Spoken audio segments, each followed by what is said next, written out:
What's going on, everybody? Welcome to episode 1 of Golf Car Reviews, where I review cars specifically from the perspective of a golfer. Recently, I just had to make my first purchase of a new vehicle in over 10 years. And going through that process, I realized there were some very specific criteria I was looking for as a golfer to fit my needs. And so I wanted to start this series to review cars, to give you guys some insight on that decision-making process, and hopefully this can help you in your new purchase. So comment below of any cars you'd like me to review. We're going to be reviewing a ton of different cars through this series to show you what makes both a car good and bad for golf.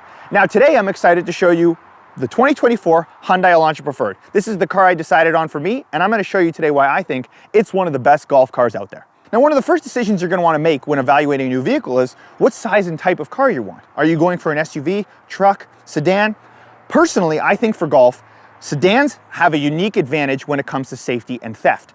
I'm finding a lot of my friends who drive SUVs are struggling with the fact that if you put the clubs in the back of the car, people can see them, break your window, and steal your clubs. I do think sedans have a unique advantage of having an isolated trunk where people can't really tell what is in your vehicle, and hopefully that can help mitigate some theft. So we're gonna start with the trunk of the vehicle, because one ritual we all share as golfers is we have to leave the house and put our stuff into the car. So trunk space and ease of opening while we have our hands full plays a big factor. Now, what's really cool about the 2024 Elantra is that it has a 4-second timer that as soon as you get within a certain proximity to the vehicle, it will release the trunk, which then makes ease of use opening. It also has a pull up by the driver's side, and on the key fob, you can open the trunk manually. Now, what's great about this trunk is that it has over 14 feet of cubic space, which allows me to not only fit my golf bag, but I could fit multiple golf bags, a click gear cart, balls, my shoes, you name it. It is extremely versatile. So having all this space is massive. If you have kids, or if you have a partner, or even if you're picking up a buddy along the way, there's plenty of trunk space here to accommodate multiple bags and multiple people. Another benefit to the trunk size is being able to just put the bag in directly, and you don't have to take your drivers out or basically make any modifications. The bag comes in and out very easily. A lot of smaller sedans, you have to remove your drivers and put them in the back seat and make adjustments, whereas here you can just simply slide this bag in, and as you can see, I could fit another bag there. I have so much space for whatever else I need. Now, I also got the upgraded cargo liner because honestly, you know, putting dirty golf shoes in the car all the time, you're just going to get an accumulation of grass. Also, the wear and tear of putting the bag in and out of the car, it's going to constantly add some wear. This just helps preserve it and allows, if I want to clean it, I can just pull the cargo liner out, spray it down, and put it back in. That really helps. Another benefit too, and I actually realized some new cars don't even have this, is we have a full spare tire and tire jack kit in the vehicle. Now, I don't know about you, but God forbid if I blow a tire, I want to be able to change it, put the tire back on, and be able to still go to the golf course and not miss a tee time. We are not missing tee times. But apparently, some new cars out there don't give you the option of having a spare tire. And so now you're going to miss your tee time, and that is no good. So now if you do need a little more space, and let's say you're going on a golf trip with a buddy, so you have 2 bags plus suitcases, there is the option to pull the seat totally down, and you could throw the suitcases in the back, or just free up some more space, you know, for a long road trip. So totally golf trippable. Great for that. Once you're done loading your car with all your stuff, another must-have for golfers is a comfortable seat, okay? Listen, none of us are getting any younger. Our backs are hurting. We need to make sure that the seat we're sitting in on the way to the golf course is not causing more problems.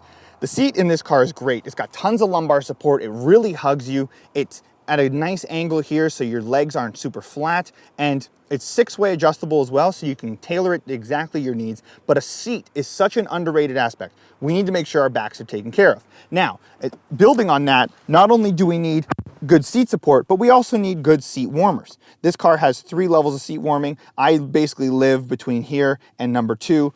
I have the seat warmers on 365 days a year. That's just how I am on the way to the golf course. I always want to make sure I'm warm getting there. Now, another sneaky feature that I didn't realize I wanted until I have it now is a heated steering wheel. So clutch, okay? I play golf in the Pacific Northwest.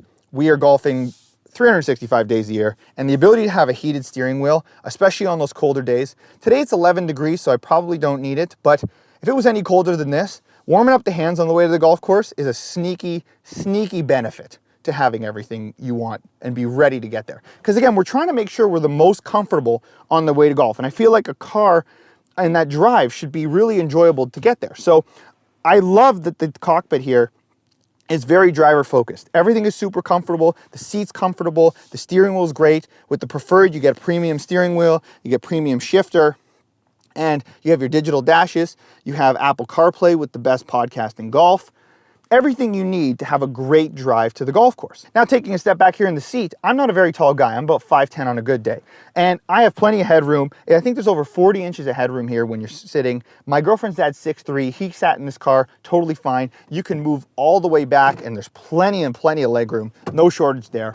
And the back seat is massive. So even with, adjusting the front seats here, plenty of space in the back seat for anybody who might be coming with you, if you've got a bunch of buddies or if you've got kids or whatever. There's just so much room in the back seat to take advantage of, which again, goes back to, I want a very comfortable ride to the golf course. I want to enjoy my drive and kind of get myself in the right headspace for golf. And I believe a car can play a big role in generating that experience. Now, very important, the cup holder. For when you're ripping to the course and you need that extra large coffee to get yourself ripping and roaring with a breakfast burrito. We have room for all that, or if it's really been a rough night, you can throw a smaller energy drink can in with the modular cup holder. Whatever you need to get absolutely fired up, it is there. Now, my beverage of choice at the moment is water, which is totally fine, a little safer, but if you need that extra juice, there's room to accommodate it. We got push to start, which is always a good flex, which then turns all the car on and everything.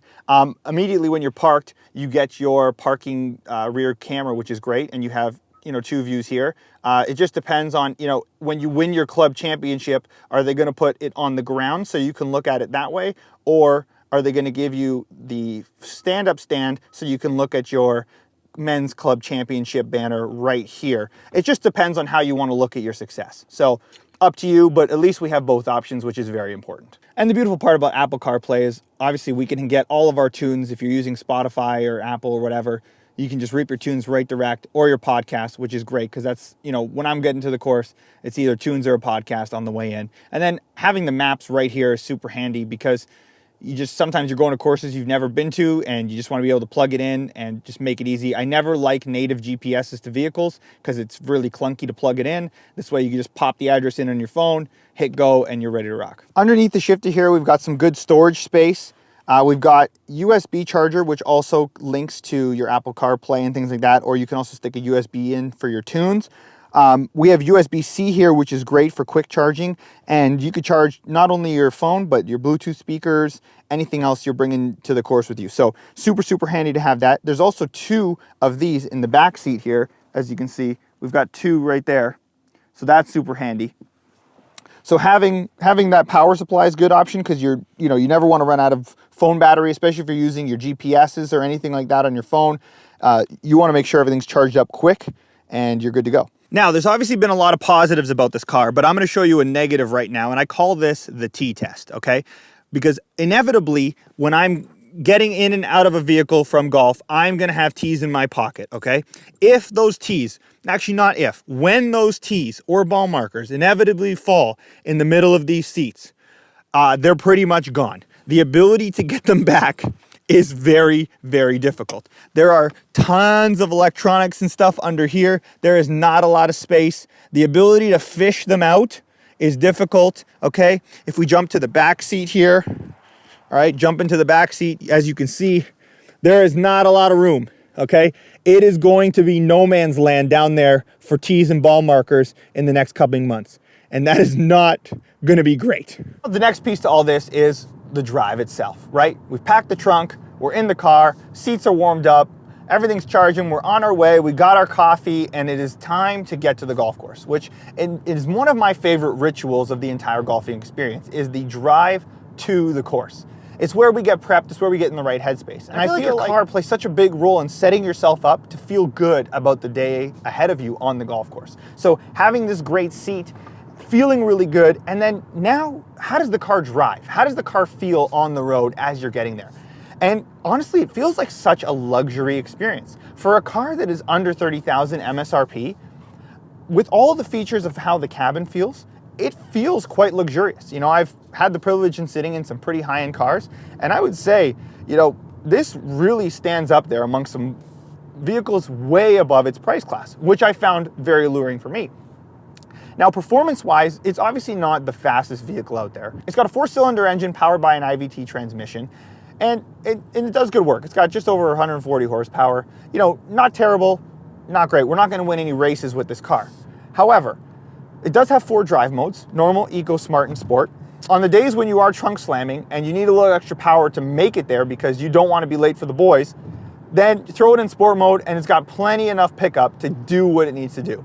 And on the days when you did set your alarm properly and you're not totally running out of the house, ripping through the McDonald's drive-thru to get the breakfast burrito and a coffee, you can then put it on eco mode and just be a little more sensible with your gas consumption. Speaking of gas consumption and fuel economy, my sales rep told me that he's had customers report back that they're getting sub 6 liters per 100 kilometers. That's crazy fuel efficiency. Now the standard on this is 6.7, but he's seeing crazy fuel efficiency numbers, which I think, with how expensive just life is getting and with how expensive golf is, anywhere we can save money that we can kind of dump it back into golf, that's great. Also, the drive to the golf course for a lot of us, isn't close all the time, right? Sometimes it's, we're fortunate to live close to a golf course, but most of the time we're driving a decent distance. So anytime we can save some money in that regard, that's huge. The other thing is how smooth this drive feels, right? So we've got the premium cabin, we've got the, a decent engine, we've got all the things, but I am shocked at how premium the drive feels itself. We have an amazing field of view here with the dash, and it just feels like a very expensive car. For sub 30,000 sedan in 2024, this feels like I'm paying a lot more. And like I said, I've had the luxury of sitting in very expensive vehicles, and I'll tell you, it'd be tough to distinguish, aside from the horsepower, some of the key differences. And that is a huge, huge advantage of having this car. So building upon, the more luxury feel of the car is obviously the looks. And this car does not look like a cheap car. I would say sub 30,000 today is a very affordable vehicle on the market. There are not many cars in this price range, but I would say this car specifically in this price range stands out and bats way above its index in terms of visual appeal. The hard lines, the front grille design, everything, the car just looks really, really cool. If you're somebody who's playing a variety of different golf courses, both private and public, you want to roll up to the course feeling cool. I think that also feels part of it. Look good, feel good, play good, right? And having a car that you're proud of when you roll up to any parking lot, I think also plays a big factor into confidence for some people. In this case, you have a car that you can roll up to the swankiest of country clubs and the most muni of munis and feel totally fine with what you have. And I think that says a lot about how good the car looks. And it's, again, another big selling feature for me, and kind of ties the knot onto why I think as a complete package, this car really does it all. Now, another big ritual on the drive to the golf course is obviously what you listen to, and being a music guy, sound is very important to me. Unfortunately, a lot of car speaker systems just don't do it for me because they're cheaper compared to what I'm used to hearing in a studio environment, right? So I kind of take a lot of car systems with a grain of salt.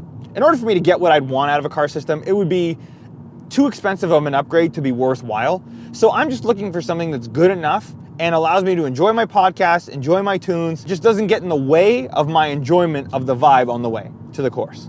And I feel like this car does that. It's got 6 speakers, sounds pretty decent. With the tone controls, I'm able to dial into where I want, but I think it's more than passable for any general consumer. 2 other cool features I want to mention is, one, you have remote start. So on those crispy frost delay mornings when the course is frozen, but your car is definitely frozen, you can get the car warmed up and going so that at least, it just sets the mood a little better for you. And the other thing that's really cool is it has this parking assist where, let's say after you're around, you're a little cheese, it was a rough day, you've had a little bit of a blow up hole, and so you're not totally paying attention as you're backing out of your spot.